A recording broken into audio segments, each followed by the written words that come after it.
Hi guys, James at Rampant Lion Reviews again for you today with another beer review. For this one, we are going to head over to Ireland once again, and we're going to return to a brewery that's featured on the channel a couple of times before. The last two beers that I had from this brewery were very nice, but the one that we're going to have a look at today, from what I gather, is one of their bigger by volume production beers, and it's supposed to be really quite popular actually, so quite curious to see how this one turns out. So hopefully it's another good beer. Hopefully it makes for an interesting review, and I hope that you guys enjoy my take on this one as well. So yeah, for this review then, we are going to go to Wexford in the very southeast corner of the Republic of Ireland, and we're going to have a look at another beer from Yellowbelly Brewing. So this beer is simply called Citra Pale Ale. It comes in at 4.8% ABV, and they're describing this one as an APA, or American Pale Ale, as you would otherwise say. So yeah, it has wheat in the malt base but no oats, so I guess that means it is going to be a little bit more of a kind of West Coasty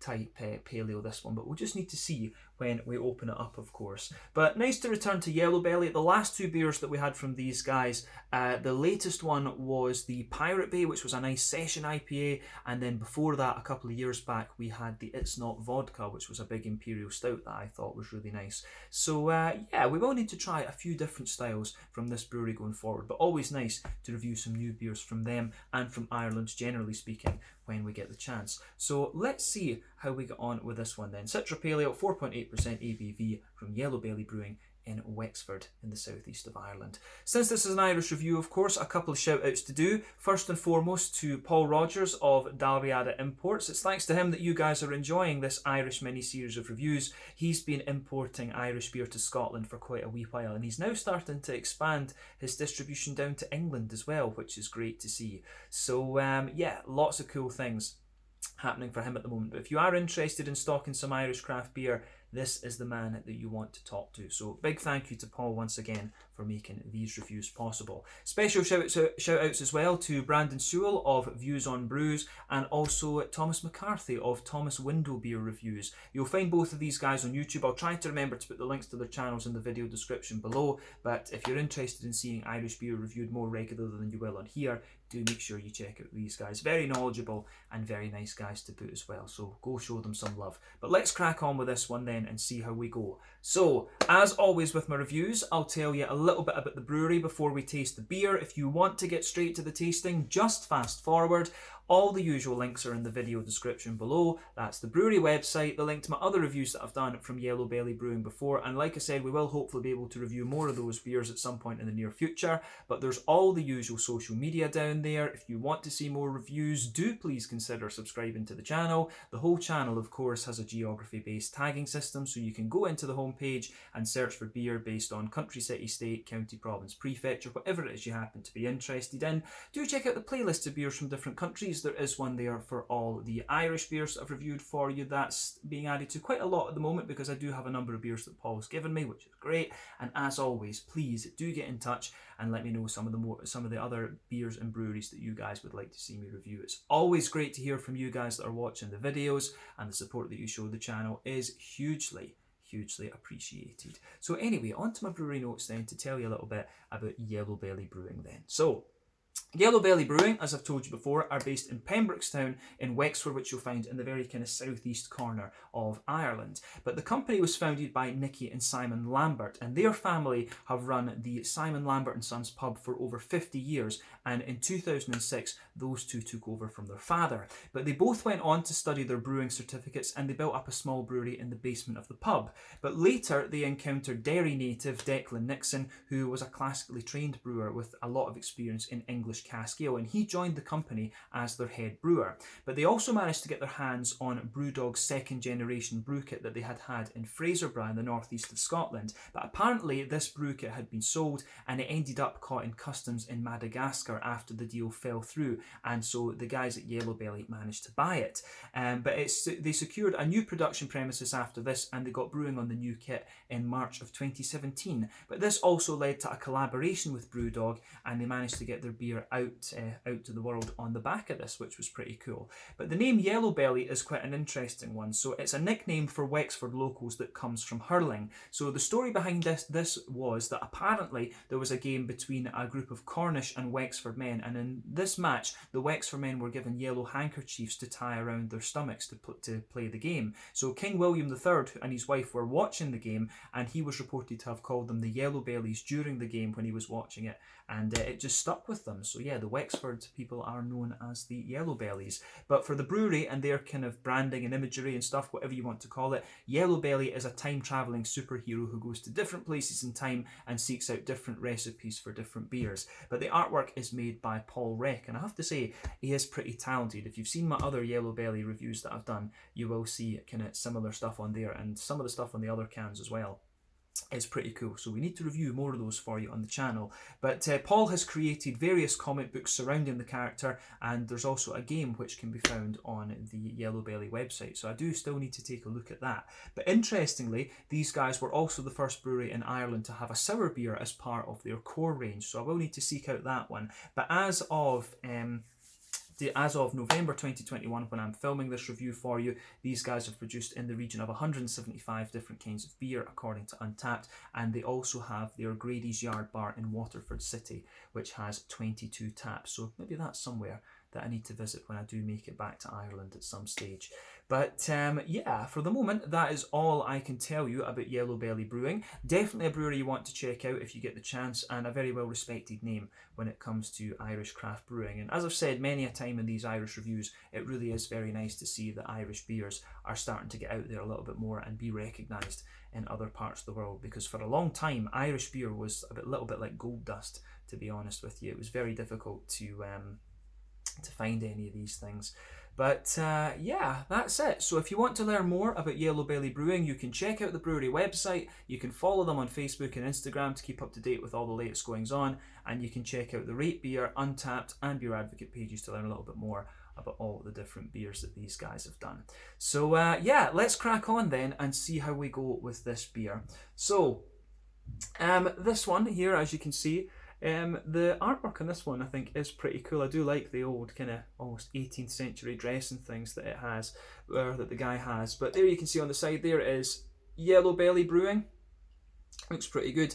Plain silver top on the can there, which I think looks very nice.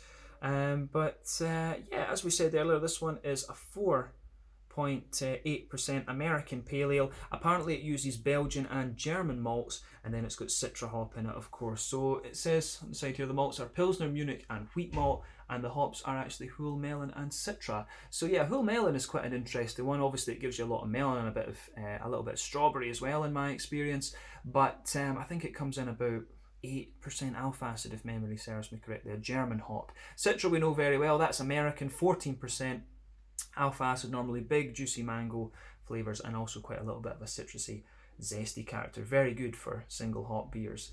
But yeah, Yellowbelly Citra Pale Ale, 4.8% ABV. Let's get this guy out and we'll get on with the tasting then. Very curious about this. There we are. Yeah, as we say, lovely artwork on the can there, just looks great.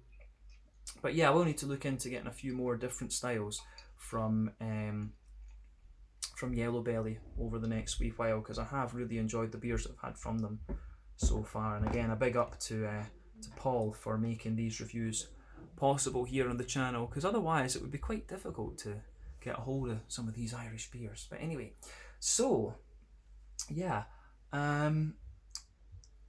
as you can see, this one looks very nice. So before the head disappears, this one is poured with about a 2/3 finger of a frothy, I would say, cream, almost perfectly white coloured head. One or two big bubbles sticking towards the side of the glass, a few little ones going up toward the bottom of the head there, but overall it looks very nice. So in terms of the colour of the beer itself, if we shine the light through this, I would say that it's pretty much akin to a kind of mango juice colour. Now, this one, I think technically speaking, isn't a sort of New England type pale ale. This one, they have labelled it as an APA, which usually, you know, you get when they talk about American IPAs and stuff like this, usually they're just somewhere in the middle of the New England kind of bready, oaty, wheaty side of things and the more kind of caramelly, biscuity side of things you'll get in California. Usually they've got a little bit of both of the characteristics, and they tend to just call it a generic American IPA or pale ale or whatever. I think that's what's most likely to have gone on with this one. But as you can see, in terms of appearance, it is definitely a little bit more akin to what you would get from the New England IPAs. So I think it's safe to say this one has the appearance of a kind of mango juice colour, a nice kind of rich, deep yellow. But yeah, remember, the colour of your beer depends on, one, the type of malts that you use. This goes a long way to determining the EBC rating of the beer. 2, the length of your wort boil is also going to play a role. The longer you boil the wort, the more the sugars caramelise, and thus you get a darker colour of beer. Any adjuncts that you put in or any barrel aging that you do is also going to affect the colour of the beer. But I think in this case, and in most cases when it comes to APAs, you're not going to have to care about that particular variable.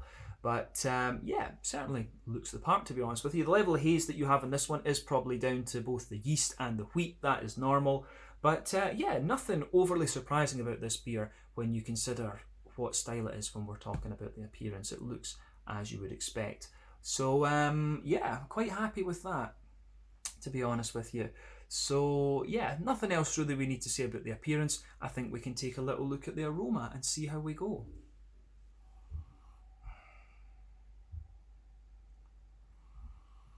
Yeah, I mean, straight away, it's one of these beers, it's very straight up and it smells quite nice.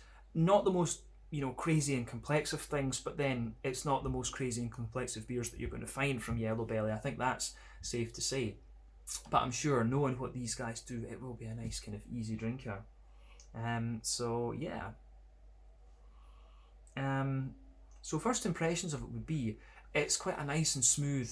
It's got a nice little bit of smooth breadiness to it. The green component is there and it smells quite fresh, and you've also got a little bit of juicy fruitiness. I mean, that's a basic overview of the beer, but let's go into it a little bit more in depth and just see what we can get. So, it's definitely not got the most pungent of aroma, I'll say that for sure. But I would say, backbone of the beer, there's a little bit of bread crust in there for sure, like a fresh, hedgehog roll type thing. It's got a little bit of that bread crusty character, but I'd say there's a lot more straight up fresh white bread in there. You get a little bit of the wheaty bitiness at the back of the nose, and you can smell that wheaty the kind of wheaty layer in the beer just thickening out that fresh white bread. But I think it works very, very well actually. So yeah, on the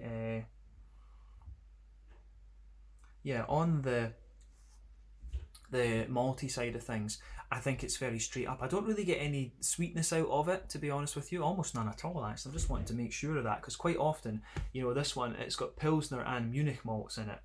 So on that basis, you should get a little bit of sweetness, and I think when you sugar it up a little bit more, you can smell a wee touch of a McVitie's digestive biscuity sort of thing in there, but you do get quite a lot of crispness out of it. And as I've told you before, Pilsner malt can be quite annoying in a sense, because it smells lovely, but to actually describe this, for me to describe what Pilsner malt smells like to you on video is annoying, because you can smell the crispness, and it's a really kind of shitty descriptor just to say, oh, you can smell how crisp this beer is. But that's one of the traits you always get with Pilsner malt. The beer just smells a bit lighter and a bit more crisp, and you get that in abundance with this one.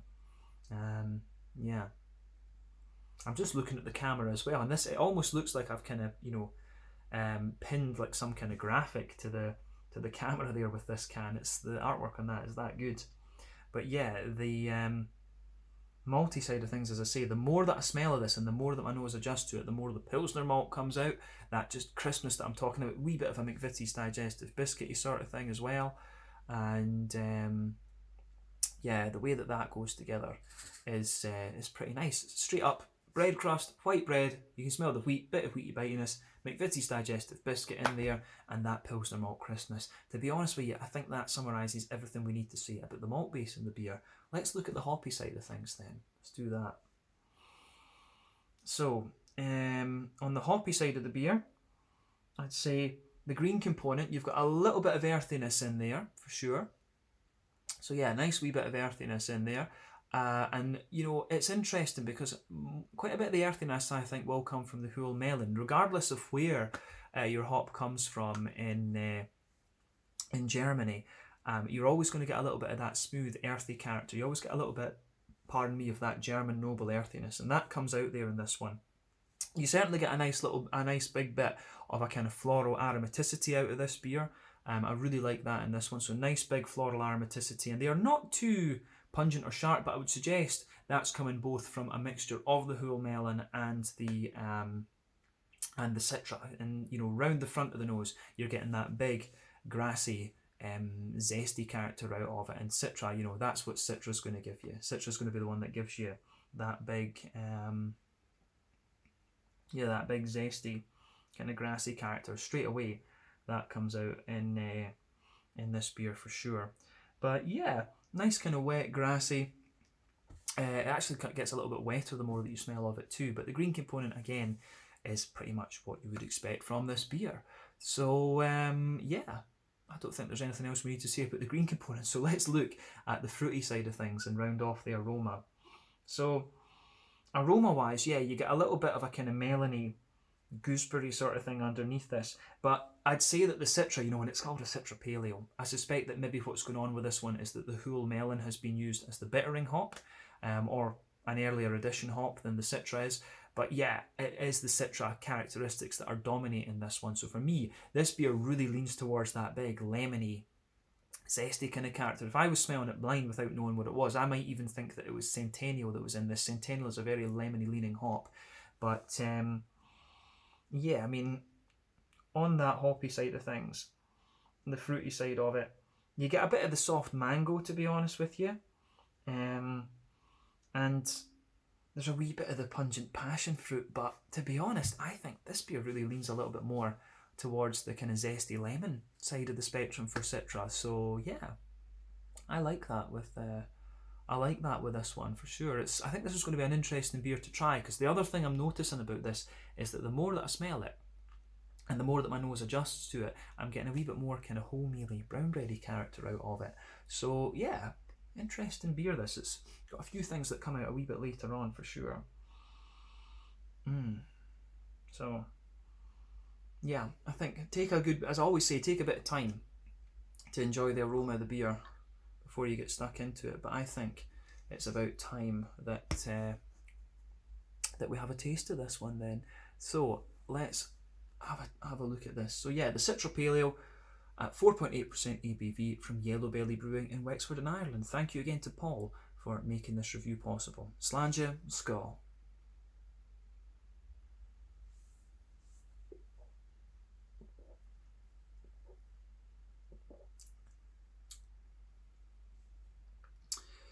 Yeah, that's pretty solid actually. It's quite, you know, it's one of the more bready pale ales that I've had recently, and I think it does, you know, it actually does. First impression of it is that it does actually have a wee bit more of that kind of brown bready character to it, so I like that.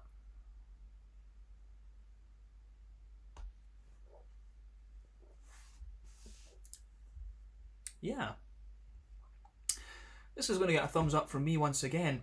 What I'll say is that, you know, it's definitely not the kind of craziest and biggest beer and things you're going to get from Yellowbelly.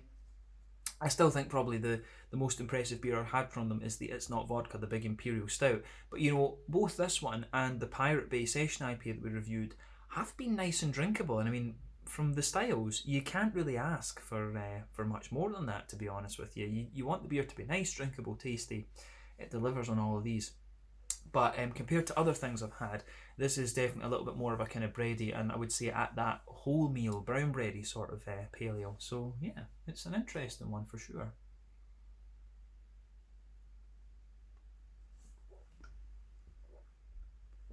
So on the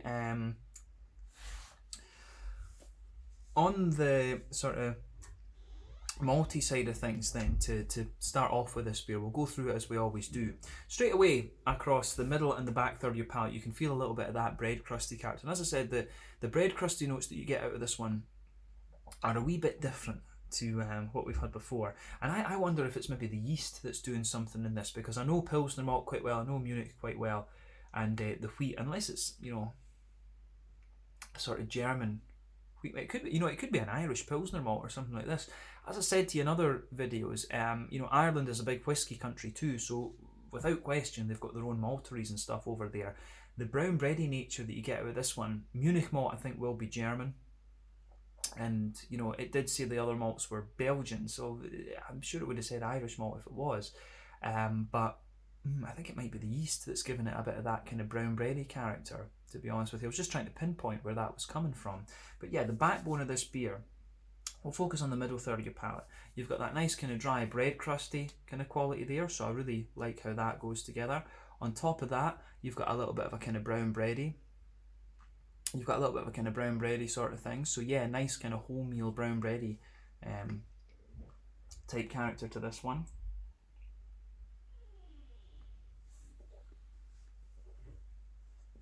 So yeah, bread crust, wholemeal, yeah, sort of wholemeal brown bready sort of thing, but then on top of that you get the kind of sweeter white bready character. So it's really interesting, that. And I think the brown bready character, the more grainy brown bready notes, they push their way out a little bit more the further into the aftertaste you go with this beer. So that's definitely an interesting one. So yeah, nice bread crusty notes. Brown bread, nice kind of smoother white bread in there. You can definitely feel the wheaty layer on top of that white bread just kind of thickening it out a little bit actually. And yeah, I think that works quite nicely. In the dead centre of your palate, you do get a little bit of a sweet brown sugary note there, and as you move further out from that towards the extremities of the palate, you'll get a little bit more of that McVitie's digestive biscuity sort of thing. So yeah, the way that works I think is very, very nice.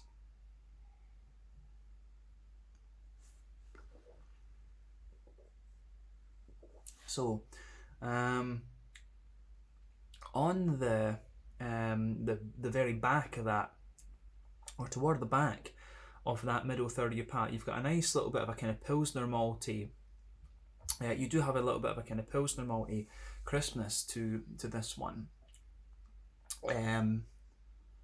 So yeah, you can feel, as I say, Pilsner malt's a little bit difficult to describe because it does just give you that kind of crisp quality, and I like that about it for sure.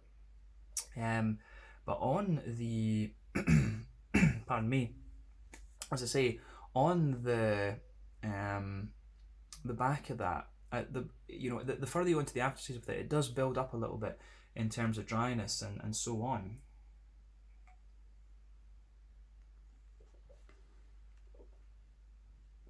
So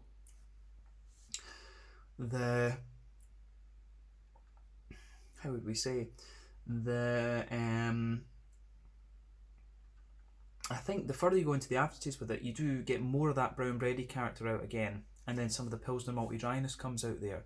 But this is a very smooth, and as I say, I think it's just the breadiness. It's definitely one of the more bready APAs that I've come across for sure. And as I was saying earlier, when they call these things APAs, these days at least, it tends to be somewhere between the New England and the West Coast, and that's definitely true of this one. It's got the breadiness of the New England for sure, and it leans a bit more towards that, but you do get a little bit of the kind of, biscuity brown sugary sort of thing that you would expect of the West Coast side of things. So yeah, it's actually, for a wee beer at 4.8%, it's actually got a fair little bit of complexity to it in the malt base, and I like that. It's making me think a wee bit. That's what you want after 3,150 beer reviews. So yeah, craziness. But yeah, let's focus on the back third of your palate, and I think we've said everything we need to about the middle third of your palate. So on top of that, border region between middle and back third of your palate, again you get a little bit of a bready build up in there, wee bit of a bread crusty sort of thing. Then the base of that back third of your palate, a little bit of bread crust in there. Again, it's a wee bit more intense because remember, sweeter flavours come out further forward on the palate, kind of more grainy, bitter flavours come out towards the back. So yeah, a little bit more of an intense grainy bread crust. Brown bread on top of that. That layer is a bit thicker than it is in the middle third of your palate. Then you get the white bread, and again, that's a little bit thicker, and you do get a wee bit of the kind of more wheaty, bitey character in there as well. On top of all of that, you get the yeast. Now, the yeasty character in this one for me, as I say, I wonder if the yeast is responsible for a little bit of the brown bready flavours in here. But the yeasty character, I think, the yeasty character, I reckon, has a wee bit of it has got a wee bit, it's like a kind of doughy, bready sort of thing, but it's got a wee bit of a kind of peppery spice to it. Yeah, so a wee bit of a peppery spice, a little bit of a a little bit of peppery spice, a wee bit of a kind of crackery, woody sort of thing as well going on to it. So you can just feel that yeasty part sitting on top of the wheaty part on the back third of your palate there. But as I always say, when you start at the back of your palate, you can feel the flavours a little bit taller, and as you come further forward, it condenses down as you go into the middle third of your palate, then those flavours are just a little bit more sort of squashed together in a sense. So yeah.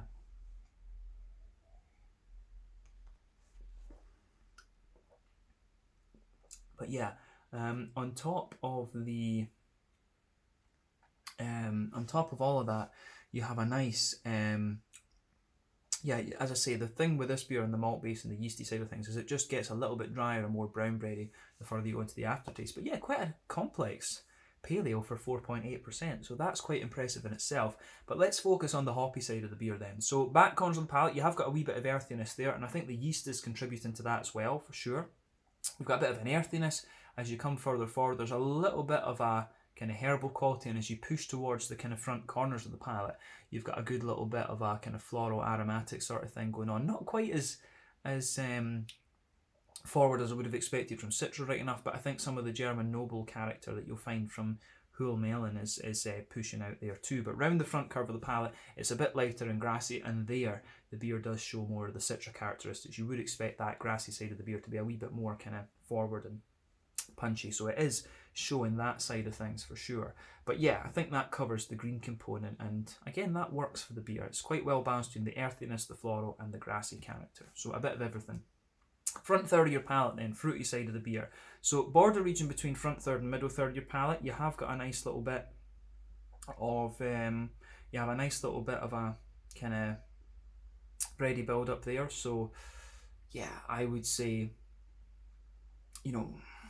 what could we say about that? Yeah, nice little bit of, you can feel that sort of bread crusty layer just building up there, so I like that. And then when you move into the front third of your palate, the base of the beer is a little bit more, you get a little bit of the brown bread crust, but also some white bready layers. Then on top of that, you get the nice oily, juicy bubble where the fruity esters roll their way out of the beer. So the base of both the front third and the middle third of your palate, you do, get a bit more of a kind of you do get a bit of that melony thing, but towards the very front of that front third of your palate, there's a wee bit of an almost kind of gooseberry-like thing. And again, that's the Huell Melon. But I think Citra, depending on what you put it in, it can give you a little bit of this gooseberry lychee sort of thing. So maybe it's contributing a wee bit. But yeah, we can have a little look at that.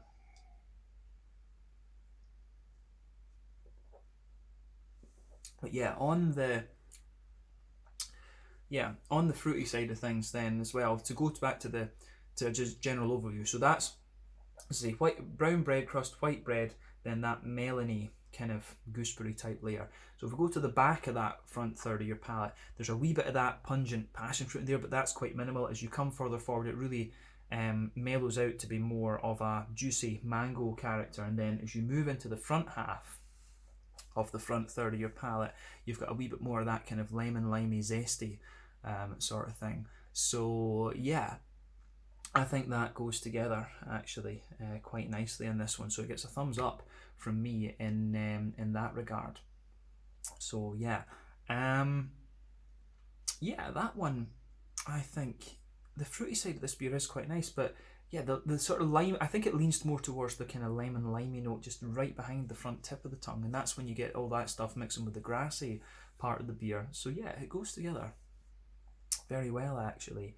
So yeah, fruity side of this beer is pretty nice, but a wee bit more oily than I would have thought. So this is a pale ale that really has tested my palate a little bit, and it's a wee bit more complex, but I like that. I certainly do like beers that make me think a wee bit.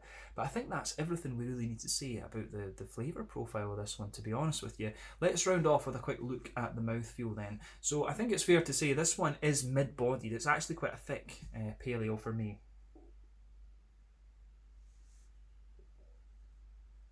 Yeah, I think this one's right in the middle of the spectrum, but for the pale ale style, overall it's mid-bodied. For a pale ale, I think it's a little bit thicker than some of the other ones I've had. The carbonation's smooth, it has got a bit of an oily slickness to it, and that's the thing that makes it feel a wee bit thicker. In terms of IBUs, I think this is a fairly standard 25-30 IBU, but you do have a bit of a grainy dryness and things like that to this one that could make you think it's a wee bit more bitter than it is.